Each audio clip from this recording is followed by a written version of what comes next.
picture of disaster, like ships. I walk into businesses sometimes, and they have ships like on seas that are rough, and the ship is being broken apart. That is not good feng shui for having a business that can endure the rough seas carefully and steadily. So be very cognizant. What's on the walls? You have to laugh.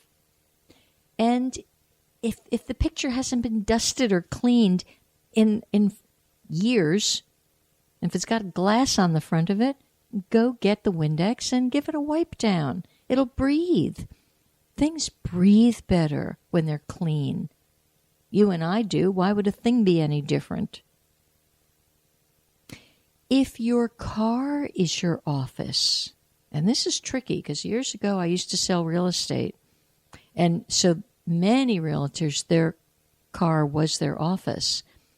And it more often than not, the offices were so despicable that you just hoped you'd never have to get in their car. It would be a cross-wiring between a nasty office and a movie theater after a crowd of people that were completely discarding anything and everything wildly all about them. Wrappers on the floor, kids' peanut butter sandwiches stuck in places. No, clean your car, especially, well, first of all, your car should be clean at all times. But if it isn't, and if it's your office, you're not going to have a prosperous business as you could have. So even if it's remotely prosperous now, it'll be way more prosperous. So get in there. If your seats are leather, take some leather cleaner, clean them. If they're vinyl, clean them. If they're upholstered, vacuum them. Yeah, there is such a thing called vacuuming your car. It does wonders. So you can see now also in your car, I keep a little crystal in my car. I think I've mentioned that before. Keep a little crystal in your car. It just depends on how much you want to be invested in your own well-being.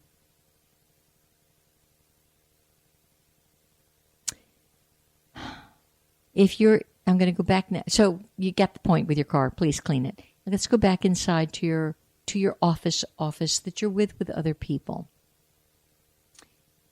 If you have a space, you've got your own cubby, and you have 160 pictures of your children from the time they came out of the womb until they're married, and now you've got every picture of your grandchild, or you've got every picture of a superstar. I mean, unless you're working for Extra or something and you need pictures of stars around you, movie stars, okay, fine. Other than that, take the stuff down. Doesn't belong there. It's inappropriate, and it's congesting your thinking. Less is more. I know some of you still have the stuffed animals. I don't know what that's about, but I guess it's a reluctance to give up your childhood. But if you are 56 years old, you may want to consider, possibly, it's time to let some of that go so that bigger and better things can come into you.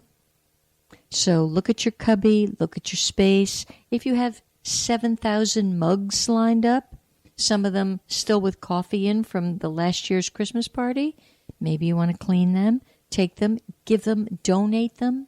Something called Goodwill and all these great places where you can simply give things away.